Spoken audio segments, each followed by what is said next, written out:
제목을 가지고 함께 말씀 나누기를 원합니다. 성경은 세상에서 가장 역설적인 책입니다. 이 역설적이다라는 표현은 사전의 정의로 보면 반대되는 말인 것 같은데 거기에 그럴듯한 진실이 있다라는 말입니다. 몇 가지 예를 들면 다음과 같습니다. 요한복음 11장 25절과 26절 같이 읽어볼까요? 시작. 예수께서 이르시되 나는 부활이요 생명이니 나를 믿는 자는 죽어도 살겠고 무릇 살아서 나를 믿는 자는 영원히 죽지 아니하리니 이것을 내가 믿느냐. 또 마가복음 10장 44절 말씀 같이 보겠습니다. 시작. 너희 중에 누구든지 으뜸이 되고자 하는 자는 모든 사람의 종이 되어야 하리라. 아멘. 어떤 면에서 인생 자체가 역설인 것 같습니다. 우리가 태어나서 삶을 살아간다라고 하지만 사실은 태어나는 순간부터 우리는 죽음이라는 인생의 종말을 향해서 나아가고 있기 때문이라는 것이죠. 예수님은 우리에게 생명을 주시기 위해서 스스로 십자가에서 죽으셨습니다. 이렇게 하나님이 인간의 몸을 입고 죄인된 인간을 찾아오신 것 자체가 어쩌면 이 땅에서 우리가 마주할 수 있는 가장 큰 역설이 아닌가 생각해 봅니다. 이스라엘 백성은 140여 년간 나라와 민족이 없이 살아오다가 드디어 성벽을 재건하게 됩니다. 그들은 기쁨을 뒤로하고 자발적인 그 감동으로 인해서 수문 앞 광장에 모여서 학사 에스라를 청해서 하나님의 말씀을 듣게 되죠. 그리고 그들은 말씀을 듣자 죄를 깨닫게 되고 회개의 눈물을 흘리게 됩니다. 그러나 하나님은 오히려 그들을 향하여서 오늘은 여호와의 성일이기 때문에 슬퍼하지 말고 근심하지 말고 오히려 먹고 마시고 즐거워해라. 여호와를 기뻐하고 하나님을 예배하는 것이 너희의 힘이다 라는 역설적인 말씀으로 그들을 위로하셨다라는 것이죠. 또한 이스라엘 백성들은 광야 생활을 기억하고 기념하는 초막절을 말씀을 통해서 다시금 발견하게 되고 이 초막절을 회복하게 됩니다. 그리고 성경은 이 초막절에 대해서 여호수아 시대 이후로 지난 1000년간 이스라엘 백성들이 그처럼 함께 즐거워하고 하나님을 예배했던 적이 없다라고 기록하고 있는 것이죠. 그들의 상황과 형편에 상관없이 진정으로 하나님을 누리는 기쁨을 만끽했다라는 것입니다. 이것이 이스라엘 역사의 역설인 것이죠. 가만히 생각해 보면 우리의 인생에 있어서도 가장 행복한 시절은 가장 고생하지만 꿈이 있었던 때였던 것 같습니다. 제가 이제 고등학교 시절을 생각해 보면 한 20대 중반 이제 어느덧 저와 누나가 성인이 되고 뭐 결혼도 뭐 할 즈음 이제 오랜만에 가족들이 모여서 뭐 이런저런 이야기를 하다가 이제 한 10년 전 이제 저희 가족 이야기를 했었습니다. 그때 이제 아버지가 그 이제 일용직 건설 현장에서 그 사람들 이제 태워주고 뭐 이렇게 하는 이제 뭐 십장이라고 하나요? 뭐 그런 일들을 하셔가지고 하얀색 트럭 이렇게 한 대를 몰고 이렇게 일을 하신 적이 있습니다. 이제 저희 가족은 4명이죠. 근데 이제 트럭은 운전석 옆에 가운데 작은 보조석이 있고 그 옆에 이제 있잖아요. 그리고 그 뒤에 이제 물건을 실을 수 있는 조그만한 틈이 있습니다. 저희는 4인 가족인데 어디를 다니려면 항상 제일 어린 제가 자리에 앉는 것이 아니라 아버지가 운전하시고 누나가 가운데 앉고 어머니가 옆에 앉으시고 저는 가운데 뒤에 옆으로 이렇게 쪼그리고 앉아가지고 의자를 눕히고 거기서 이렇게 다녔던 것 같습니다. 그런데 그때 당시에 불편했지만 지나고 보니 그때가 가장 행복한 시간이 아니었나 생각해 보는 것이죠.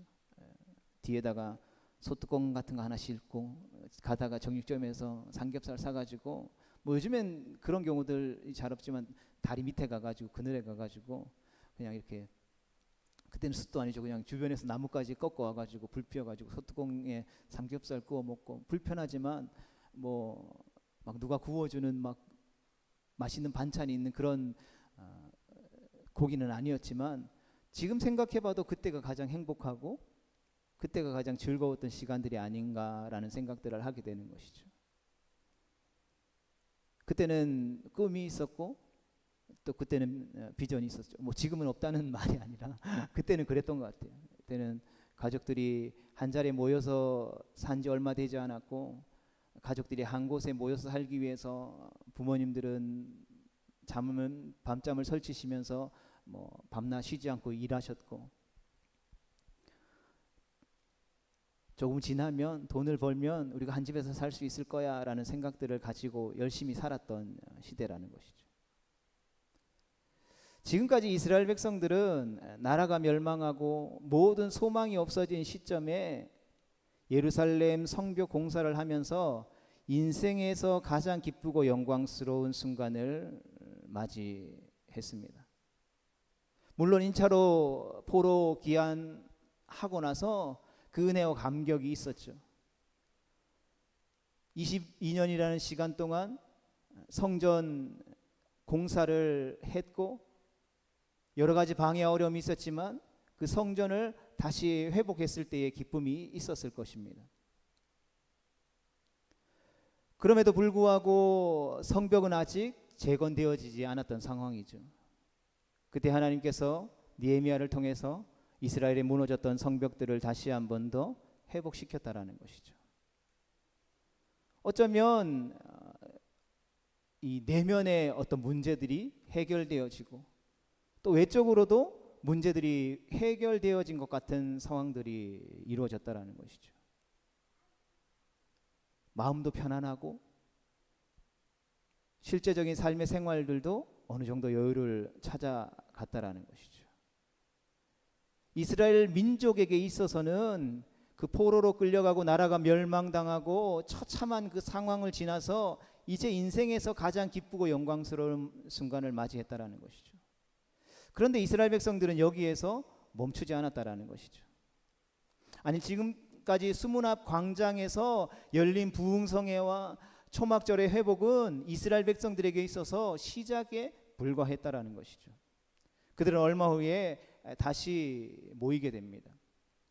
이제 힘들지만 보람있게 지낸 초막 생활을 끝냈으니까 이제 성벽 공사를 완성하고 우리의 삶의 모든 문제들이 해결되어졌기 때문에 축제를 벌일만 했다라는 것이죠. 그런데 오늘 본문 말씀에 보면 그들의 태도가 심상치 않다라는 것이죠. 오늘 본문 1절과 2절 말씀에 보면 이스라엘 백성들은 다시 모여서 금식을 선포하는 것이죠. 그들과 함께 지내던 이방 사람들과 절규하고 다시금 하나님 앞에 나아와서 누가 억지로 시켜서 한 것이 아니라 그들 자발적으로 그들 마음의 감동으로 금식을 시작했다라는 것이죠. 굵은 베옷을 입고 티끌을 뒤집어 쓰고 애통하며 자복했다라는 것이죠. 또다시 모여서 금식을 선포하고 하나님 앞에 울기 시작한 이스라엘 백성들의 울음은 처음의 울음과는 차이가 있는 울음이었습니다. 이번에는 하나님 앞에서 살면서 가정과 민족을 살리기 위한 울음이었다라는 것이죠. 그들은 이제 하나님 앞에 간절한 마음을 가지고 살기 위해 울고 있는 것입니다. 이스라엘 백성들은 이제 성전이 재건되어지고 무너졌던 성벽이 회복되어지고 이제금 다시 그 성벽 안에 들어와서 살면서 무너졌던 가문의 영광들을 다시 한 번 더 회복하면서 앞으로 이제 하나님께서 축복하시는 그 삶을 살아내기 위해서 우리의 세대는 고생했지만 우리의 다음 세대들은 하나님의 영광 가운데 살아가기 위해서 미래를 위해서 그들의 가정과 자녀들과 이 이스라엘 민족 공동체를 살리기 위해 울었다라는 것이죠. 나의 만족과 유익을 위해, 아니 어쩌면 이 땅에서 살아가는 그것을 위해서 몸부림치는 것이 아니라 그것을 뛰어넘어서 하나님의 영광을 위해서, 하나님의 나라를 위해서, 하나님께서 허락하신 민족을 위해서, 공동체를 위해서 그들은 울기 시작했다라는 것이죠. 지금 이스라엘 백성들이 과거 선조들과 확연하게 다른 점은 성공의 자리에서 울었다라는 것입니다. 여러분 이스라엘 역사를 쭉 성경을 보면 이런 역사가 없죠. 140년 동안 부모와 조상이 이루지 못한 이스라엘 민족의 최대 사업인 성벽을 쌓아 올린 것은 분명한 성공이라는 것이죠. 그러나 이스라엘 유민들은 그들이 이룬 성공의 자리에서 오히려 축제를 벌이는 것이 아니라 금식을 선포했다라는 것이죠. 그들은 베옷을 입고 죄를 뒤집어 쓰고 하나님 앞에 통곡했다라는 것이죠. 하나님, 좋은 직장 가게 해주세요. 좋은 학교 가게 해주세요. 돈 더 많이 벌게 해주세요가 아니라 하나님, 이 나라 이 민족을 불쌍히 여겨주시고 긍휼히 여겨달라고 기도했다라는 것이죠. 여러분, 우리는 금식을 생각할 때에 무엇을 생각하십니까? 금식하면 제일 먼저 생각하는 게 나를 생각하죠. 나의 입장에서 생각하죠. 내게 간구할 특별한 기도가 있을 때만 금식하죠. 정말 금식이 아니고서는 해결 안 될 것 같은 그러한 상황을 우리의 인생 가운데 마주하면 우리는 금식의 자리 가운데 나아간다라는 것이죠. 생명을 걸고 기도한다라는 의미인 것입니다. 그러나 오늘 본문에 나오는 이스라엘 백성들은 무엇인가 결말이 난 자리에서 금식을 시작했다라는 것이죠. 성공의 자리에서 자신의 죄를 회개함과 더불어 자신의 조상들이 지었던 죄까지 함께 회개하며 울부짖고 있다라는 것입니다. 그들은 자신의 조상들이, 선조들이 성공의 자리에서 하나님의 축복을 망각한 채 모든 영광을 자신에게 돌리며 교만해져서 하나님을 떠났던 것을 말씀을 통해 깨달은 것이죠. 그러하기에 지금 이 성공을 이루신 하나님의 은혜를 기억하면서 다시 한 번 더 금식하며 회개의 자리 가운데 나아가게 되는 것입니다. 본문 15절로 17절까지 말씀을 같이 읽어보겠습니다. 시작. 그들의 굶주림 때문에 하늘에서 그들에게 양식을 주시며 그들의 목마름 때문에 그들에게 반석에서 물을 내시고 또 주께서 옛적에 손을 들어 맹세하시고 주겠다고 하신 땅에 들어가서 차지하라 말씀하셨사오나 그들과 우리 조상들이 교만하고 목을 곧게 하여 주의 명령을 듣지 아니하고 거역하며 주께서 그들 가운데에서 행하신 기사를 기억하지 아니하고 목을 곧게 하여 패역하여 스스로 한 우두머리를 세우고 종되었던 땅으로 돌아가고자 하였으나 그러나 주께서는 용서하시는 하나님이시라 은혜로우시며 긍휼히 여기시며 더디 노하시며 인자가 풍부하심으로 그들을 버리지 아니하셨나이다. 아멘. 느헤미야 공동체의 이스라엘의 백성들은 이 역사를 기억하고 깨달았던 것이죠. 다시 성공의 자리에서 하나님을 배신하지 않기 위해 그들은 자발적으로 금식하며 다시금 회개했다라는 것입니다. 우리 얼마나 지혜로운 처사입니까? 그들의 역사를 반복하지 않기 위해 지금의 성공에 교만하지 않고 하나님께로 나아가기 위해 발버둥 쳤다라는 것이죠. 이스라엘 백성들은 성공의 자리에서 금식을 선포하고 회개하며 자복함으로 하나님께서 기뻐하시는 온전한 성공을 이루어낸 것입니다. 금식에 또한 대한 또 다른 오해는 금식과 회개에 슬픔만 있다라고 생각하는 것이죠. 그러나 말씀에 나타난 역설을 함께 묵상하면서 말씀을 읽어보겠습니다. 우리 3절로 6절까지 말씀입니다. 시작. 이 날에 낮 4분의 1은 그 자리에 서서 그들의 하나님 여호와의 율법책을 낭독하고 낮 4분의 1은 죄를 자복하며 그들의 하나님 여호와께 경배하는데 레위 사람 예수아와 바니와 간미엘과 스바냐와 분니와 세레바와 바니와 그나니는 단에 올라서서 큰 소리로 그들의 하나님 여호와께 부르짖고 또 레위 사람 예수아와 간미엘과 바니와 하삼느야와 세레바와 호디야와 스바냐와 부다히야는 이르기를 너희 무리는 마땅히 일어나 영원부터 영원까지 계시 너희 하나님 여호와를 송축할지어다. 주여 주의 영화로운 이름을 송축하올 것은 주의 이름이 존귀하여 모든 송축이나 찬양에서 뛰어남이니이다. 오직 주는 여호와시라. 하늘과 하늘들의 하늘과 1월 성신과 땅과 땅 위의 만물과 바다와 그 가운데의 모든 것을 지으시고 다 보존하시오니 모든 천군이 주께 경배하나이다. 아멘. 이 3절로 6절까지의 말씀을 통해서 우리가 발견할 수 있는 것이 무엇입니까? 눈물과 찬양이 공존하고 있다는 것이죠. 그러니까 통회와 자복 그리고 찬양과 경배가 함께 일어나고 있는 역설의 현장이라는 것이죠. 여러분, 우리가 회개라는 이 단어를 듣고 또 때로는 금식 이런 단어를 들으면 뭔가 초라해 보이고 막 푸석푸석하고 힘없고 무기력한 이미지를 가지고 있잖아요. 뭐 막 기도하고 회개하고 금식한다 그러면 뭐 수염도 안 자르고 면도도 안 하고 뭐 머리도 막 푸석푸석하고 막 화장도 안 하고 막 이래야만 막 회개하는 것 같고, 그래야 뭐 무슨 일이 있습니까? 제가 좀 회개하고 뭐 금식하고 있어가지고 그렇구나, 아유 힘드시겠네요, 고생하시겠네요, 뭐 이런 이야기를 좀 들어야 뭐 금식하는 것 같고 뭔가 좀 금식에 대한 동기부여도 되는 것 같은 이미지가 있다라는 것이죠. 그러나 오늘 이스라엘 백성 공동체를 통해서 우리에게 보여주고 있는 진정한 회개, 진정한 금식의 모습은 어떠한 모습입니까? 예배와 하나님을 찬양하는 경배를 통해서 진정한 회개와 금식이 이루어지고 있다는 것이죠.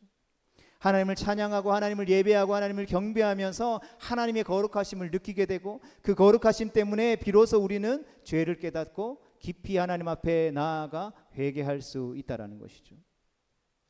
이런 포로로 잡혀갔다 돌아온 이스라엘 백성들이 힘을 얻게 된 결정적인 동기는 성벽을 건축한 이후에 드렸던 온전한 예배로부터 시작되었다라는 것을 우리는 기억할 수 있어야 하는 것입니다. 자발적으로 수문 앞 공장에 모여서 실로 오랜만에 하나님을 예배하고 하나님의 말씀을 듣고 하나님을 찬양하며 그 공간 가운데 임재하시는 하나님의 임재를 경험했다라는 것이죠. 그 임재 안에서 마치 파도가 물결치듯이 5만 명이 넘는 사람들이 아멘 소리로 화답하고 머리를 땅에 대고 하나님 앞에 경배하는 영과 진리의 진정한 예배가 이스라엘 백성들 가운데 임했다라는 것이죠. 우리가 그 현장에 있었다라면 얼마나 감격스러웠을까요? 새벽부터 정오까지 6시간 동안이나 말씀을 들었다라는 것이죠. 말씀이 이토록 그리웠다라는 것은 그만큼 그들의 마음이 겉으로는 멀쩡해 보였지만 그들의 마음이 무너져 있었다라는 사실을 방증해 주는 것입니다. 세상에서 잘나고 성공하고 부족함이 없는 사람은 복음을 받아들이는 것이 쉽지 않죠. 그러나 마음이 가난해져 있는 사람에게 하나님의 은혜가 쉽게 임하는 것입니다. 그들은 이처럼 상한 마음으로 하나님의 유일하심을 고백하면서 예배를 드린 것이죠. 이렇게 하나님을 경배하며 하나님을 찬양하며 우리가 주님 앞에 눈물 흘릴 때에 우리는 살아날 수 있는 것입니다. 바라기는 우리의 예배 가운데에 하나님을 찬양하는 가운데에 하나님을 향한 진정한 기쁨의 눈물이 터져 나올 수 있게 되기를 주님의 이름으로 축복합니다. 이스라엘 백성들은 회개하는 가운데 이제 낮 4분의 1, 즉 3시간 동안이나 하나님의 말씀을 낭독하게 됩니다. 3시간 동안 서서 하나님의 말씀을 낭독했죠. 물론 기준과 모양과 모습은 다르겠지만 지금 한 30분 정도 말씀을 나누는데 다 서서 말씀 들으세요 하면 네. 마음이 어떤 마음이 생길까요? 막 감사가 넘치고 기쁨이 넘칠까요? 우리 친구들부터 막 투덜투덜하는 말이 불평불만이 터져 나올 것입니다. 사실 오늘날 예배와 설교의 어떤 요소들은 하나님이 아닌 사람에게 많은 초점들이 맞춰져 있는 것이 사실이죠. 많은 대형 교회들이 방송도 하죠. 뭐 기독교 방송도 하고.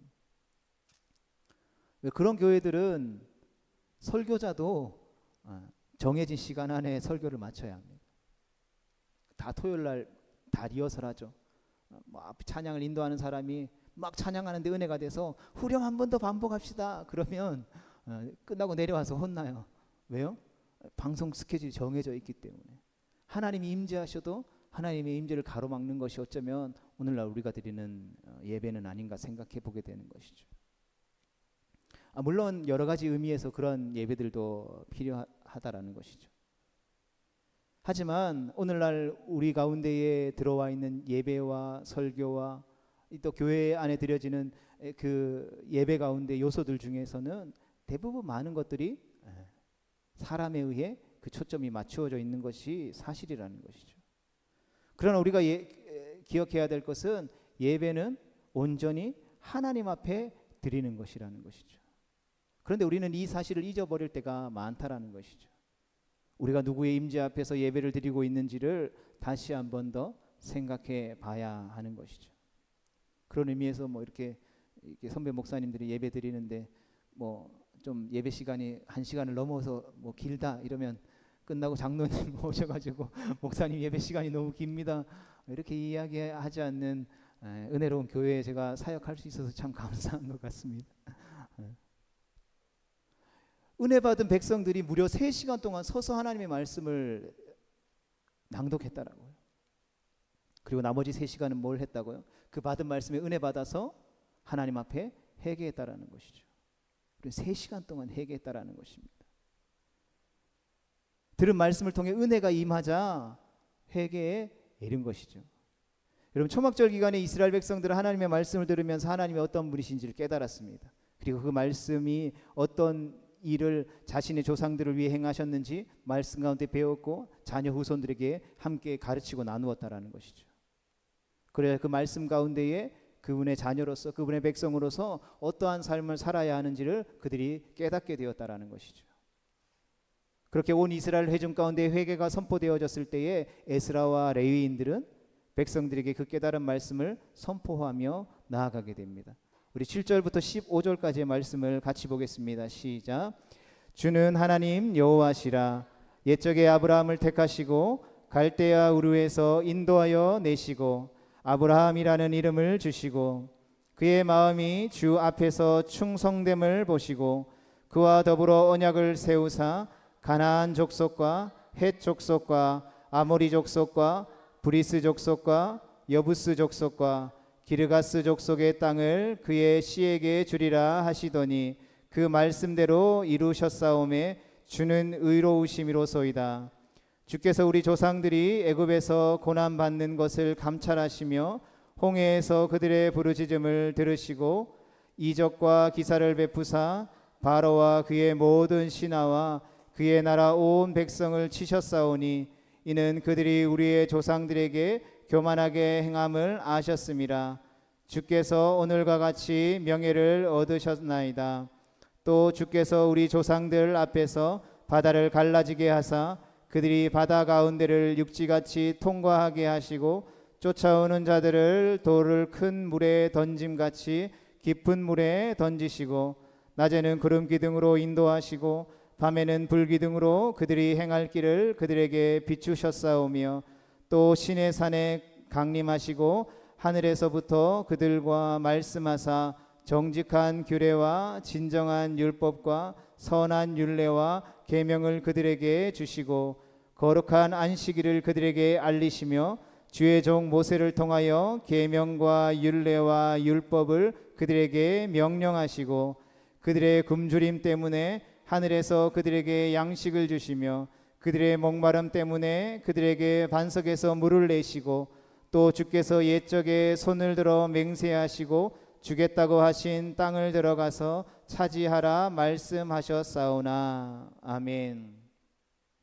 이 말씀을 보면 하나님이 그분의 백성들을 얼마나 사랑하셨는지를 하나하나 조목조목 아브라함 때부터 구체적으로 표현하고 있습니다. 어떤 사람은 회개하라고 하면 마지못해서 입을 떼지만 1번도 이어가지 못합니다. 하나님 잘못했습니다 라고 고백한 후에 묵상기도로 들어가게 되죠. 그 다음에 할 말이 기억나지 않는 것입니다. 왜냐하면 회개는 그냥 내가 하고 싶다라고 하는 것이 아니라 바로 들은 말씀이 있어야 할 수 있는 일이기 때문인 것입니다. 이때 그 말씀이 마음에 박히고 찔림이 되지 않으면 사실상 회개는 일어나지 않는 것이죠. 여러분, 회개라는 것은 말씀을 자꾸 우리가 들을 때에 내가 무엇을 잘못 살아왔는가를 깨닫는 것이 회개인 것입니다. 이런 격려, 말씀을 통해서 우리가 격려와 위로받는 것도 필요하지만 동시에 어떠한 길을 우리가 잘못 가고 있는가를, 내 삶 속에서 내가 무엇을 하나님이 기뻐하시지 않는 걸음으로 걷고 있는가를 깨달아야 그것을 통해서 우리가 고침받을 수 있는 것이죠. 어쩌면 진정한 위로와 진정한 격려는 바로 그것이죠. 우리가 잘못 가고 있는 길을 돌이켜서 올바로 갈 때 우리는 진정한 격려와 위로를 받게 되는 것입니다. 그러므로 우리가 말씀을 듣고 찔림을 받고 은혜를 받는 것이고, 우리가 그 말씀 가운데에 우리의 마음이 거북하면 실족하는 거죠. 예수님도 교훈을 말씀하시고 종종 그 말씀을 잘 받아들이는 사람에게 복이 있다라고 말씀하셨습니다. 여러분, 이처럼 우리가 말씀을 받아들이는 자세는 우리의 삶의 회개와 직결되어지는 것이죠.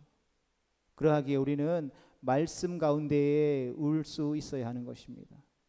말씀 가운데 진정한 회개의 눈물을 흘릴 수 있어야 우리는 다시 살아날 수 있는 것이죠. 단순히 감정적인 울음이 아니라 말씀을 통해서 통회하고 자복하는 심령, 그 은혜가 우리 가운데 주어질 때에 우리는 눈물 흘릴 수 있는 것입니다. 바라기는 우리가 말씀을 읽을 때에, 또 말씀을 들을 때에, 말씀을 나눌 때에 우리 안에 중심으로부터 터져 나오는 진정한 회개의 눈물이 우리 가운데에 가득 넘칠 수 있기를 주님의 이름으로 축복합니다. 느헤미야 9장의 말씀의 대부분은 하나님이 이스라엘 백성들을 어떻게 택하셨고 어떻게 그들의 인생 가운데, 삶 가운데 함께 하셔서 그들을 이끄셨는가에 대한 설교의 내용입니다. 이 9장의 내용을 정리하면 다음과 같습니다. 아브라함을 택하여서 언약을 맺으시죠. 그리고 출애굽 사건과 광야에서의 하나님 은혜, 그러나 가데스바네아 광야에서 이스라엘 백성들은 반역하게 됩니다. 그럼에도 불구하고 하나님의 도우심으로 가나안을 정복하게 되죠. 그러나 그 정복해서 들어간 땅에서 불순종으로 인해서 그들은 파멸을 맞이하게 됩니다. 그러나 그런 모든 과정에 대한 회개가 그들 가운데 다시금 나타나게 되는 것이죠. 출애굽 이후에 여호수아 이후에 나오는 사사기에 기록된 패턴, 하나님이 이스라엘 백성들에게 은혜를 베풀어 주셔서 그들을 회복시키시고 고쳐주셨습니다. 그러나 그들이 평안하자 하나님에 대하여 불순종하게 되고, 다시 하나님은 사사를 보내서 그들을 구원하시는 하나님의 은혜가 계속해서 반복되어지는 것이죠. 이 말씀을 통해서 이스라엘 역사 가운데 나타난 하나님의 은혜를 가르친 것입니다. 이처럼 성경은 인간이 어떠한 존재인지를 우리에게 자세히 알려줍니다. 그리고 거기에 임하시는 하나님의 구원의 역사를 가르쳐주죠. 이러한 가르침을 받을 때 우리는 인간의 죄와 그럼에도 불구하고 주어지는 하나님의 은혜라는 것이 무엇인지를 깨닫게 되어지는 것입니다. 우리가 말씀을 통해서 세상에서 이렇게 투자하면 성공해, 세상에서 이렇게 처신하면 행복할 수 있어, 세상에서 이렇게 해야만 무시당하지 않고 살아갈 수 있어, 이것을 성경을 통해서 우리가 배우는 것이 아니라 성경은 우리가 얼마나 철저한 죄인인지를 가르쳐 주는 것이죠. 우리가 얼마나 철저한 죄인이고 우리에게 선을 행할 능력이 없다라는 것을 적나라하게 보여주는 것이죠. 그러나 거기에서 멈추는 것이 아니라 그럼에도 불구하고 하나님이 우리를 얼마나 사랑하시는지, 하나님의 은혜가 얼마나 크신지, 그 죄를 모두 덮고 우리를 자녀 삼아 주셨는지에 대해서 가르쳐주고 있다라는 것이죠.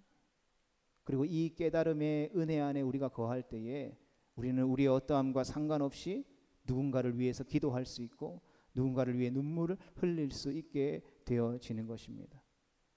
앞에서 살펴본 7절로 15절에서 하나님이 그분의 백성을 어떻게 사랑하고 인도하셨는가를 우리는 살펴보았습니다. 그러나 그들은 사사기의 패턴처럼 또다시 하나님을 반역하게 되죠. 16절부터 26절까지의 말씀을 같이 보겠습니다. 시작. 그들과 우리 조상들이 교만하여 목을 굳게 하여 주의 명령을 듣지 아니하고 거역하며 주께서 그들 가운데에서 행하신 기사를 기억하지 아니하고 목을 굳게 하여 배역하여 스스로 한 우두머리를 세우고 종되었던 땅으로 돌아가고자 하였나이다.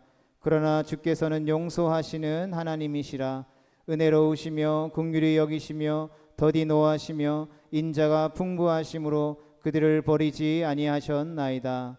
또 그들이 자기들을 위하여 송아지를 부어 만들고 이르기를 이는 곧 너희를 인도하여 애굽에서 나오게 한 신이라 하여 하나님을 크게 모독하였사오나 주께서는 주의 크신 긍휼로 그들을 광야에 버리지 아니하시고 낮에는 구름 기둥이 그들에게서 떠나지 아니하고 길을 인도하며 밤에는 불기둥이 그들을 갈 길을 비추게 하셨사오며 또 주의 선한 영을 주사 그들을 가르치시며 주의 만나가 그들의 입에서 끊어지지 않게 하시고 그들의 목마름을 인하여 그들에게 물을 주어 40년 동안 들에서 기르시되 부족함이 없게 하심으로 그 옷이 헤어지지 아니하였고 발이 부르트지 아니하였사오며 또 나라들과 족속들을 그들에게 각각 나누어 주심에 그들이 시온의 땅 곧 헤스본 왕의 땅과 바산악 옥의 땅을 차지하였나이다.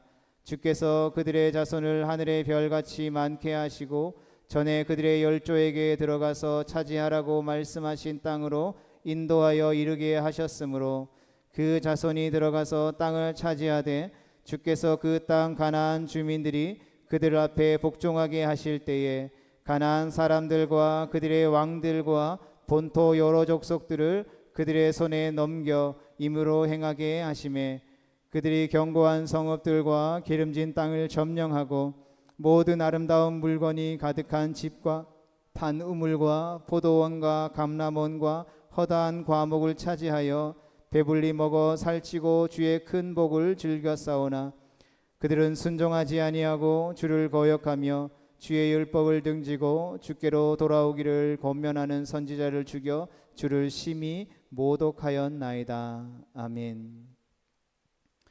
우리가 살펴본 이스라엘의 역사를 인생의 큰 그림으로 적용해 보면 바로 우리의 삶인 것입니다. 그리고 이런 우리를 아직까지 살아있게 하시는 하나님의 은혜를 깨닫게 하는 것이죠. 이런 이 말씀을 함께 나눈 우리가 누가 이 말씀에 기록된 이스라엘 백성들보다 나는 낫다라고 고백할 수 있겠습니까? 그러하기에 이 말씀 앞에 우리는 하나님의 은혜를 깨달을 수 있어야 하는 것입니다. 은혜를 깨닫게 되면 이제까지 이끄신 하나님의 은혜를 깨닫게 되면 그 하나님의 인도하심을 외면하고 나의 만족과 유익을 위해 살아왔던 우리의 삶을 돌이키고 회개하게 되는 것이죠.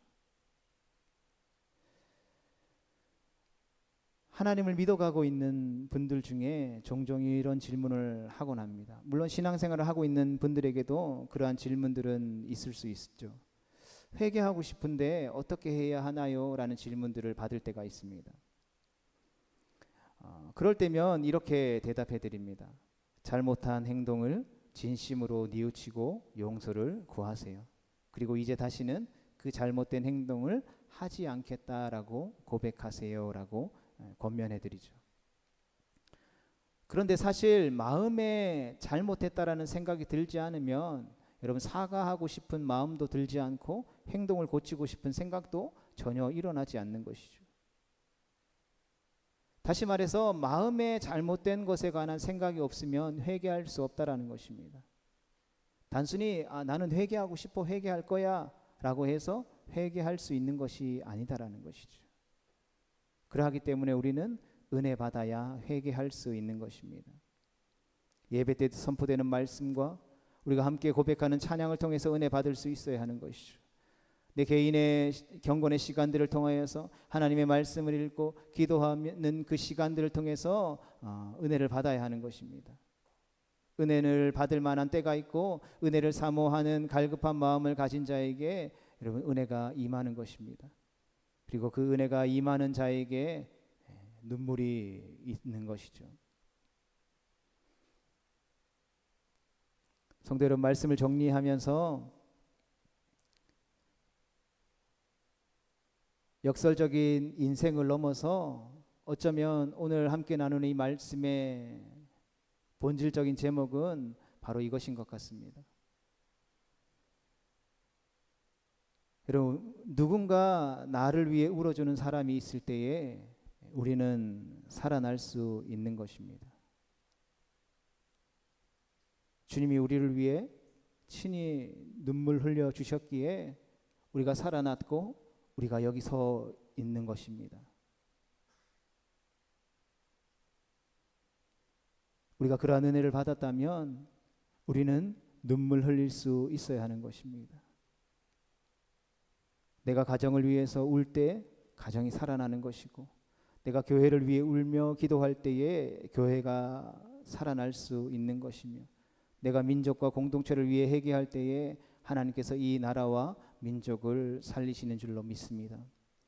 이스라엘 백성들은 가장 성공의 자리에서 만족하며 교만하며 자신의 삶을 돌아본 것이 아니라 살기 위해 눈물을 주셨던 그 하나님의 은혜 안에 거하며 자신이 속한 가정과 자신이 속한 공동체와 하나님이 새롭게 허락하시고 회복하셨던 그 민족 공동체의 회복을 위해서, 그것들이 다시금 살아나기 위해서 그들은 스스로 자발적으로 회개하며 금식하며 하나님 앞에 살기 위해 우는 자리로 나아갔다라는 것입니다. 그럼 교회가 나 자신만을 위해서, 우리 교회만을 위해서 운다라고 한다면 어쩌면 그 교회는 이 시대 가운데 존재할 목적이 없는 것은 아닌지 생각해 보게 됩니다. 하나님이 이 70년이라는 시간 동안 이 지역 가운데에 이 산동교회를 허락하시고 다시 한번 더 이 70주년을 시작하면서 이 느헤미야의 말씀을 통하여서 우리 가운데에 말씀하고 계신 것은, 하나님이 우리의 인생을 구원하셨다면, 하나님이 우리를 위해서 놀라운 구원의 은혜를 베풀어 주셨다면, 이제는 우리가 이 지역을 위해서, 이 사회를 위해서 하나님 아버지의 마음으로 울어야 할 때라는 것을 말씀해 주고 있는 것이죠. 이처럼 성도의 인생은 참으로 역설적인 것 같습니다. 오히려 더 기뻐하고 더 즐거워하고 이제 하나님 행하실 그 일들을 막 즐거워하고 막 누려야 할 것 같은데, 하나님은 그러한 때에 오히려 금식하며 울라고 말씀하시는 것이죠. 왜냐하면 그것이 역설적인 하나님의 나라의 법칙이기 때문에. 사실 하나님 자체가 참 역설적이죠. 이스라엘 백성이 스스로 고백하듯이 계속해서 반복되는 죄와 불순종에도 불구하고 하나님은 은혜를 베푸시기 때문인 것이죠. 그래서 이스라엘 백성들은 다음과 같이 고백합니다. 우리 31절 말씀 함께 읽어보도록 하겠습니다. 우리 화면에 없는데 우리 31절 말씀, 느헤미야 9장 31절 말씀을 같이 읽어보도록 하겠습니다. 같이 읽겠습니다. 시작.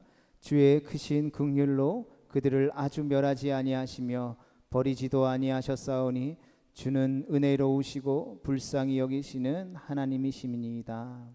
아멘. 성도 여러분, 이러한 이스라엘 백성들의 고백이 오늘을 살아가는 우리의 고백이 될 수 있기를 주님의 이름으로 축복합니다. 인생의 큰 그림 속에서 하나님이 베풀어 주시는 은혜의 역사를 누리며 나아갈 수 있는 우리 모두가 될 수 있기를 주님의 이름으로 축복합니다. 그러한 은혜의 역사를 누리기 위해서 주님은 오늘 우리 가운데에 살기를 원한다면 울라라고 이 역설적인 성경의 진리를 말씀해 주는 것입니다. 성도 여러분, 우리는 무엇을 위해, 살기 위해서 무엇을 행하고 있습니까? 살기 위해서 우리가 해야 할 것은 무엇이라고 생각하고 있습니까? 주님은 아버지의 마음, 그 말씀을 통한 그 은혜가 임할 때에 우리는 울어야 한다라고 말씀하는 것이죠. 우리에게 허락하신 가정과 우리에게 허락하신 교회 공동체와 우리에게 허락하신 삶의 그 자리, 하나님이 필요한 이들을 위해서 눈물을 흘려야 한다라는 것입니다.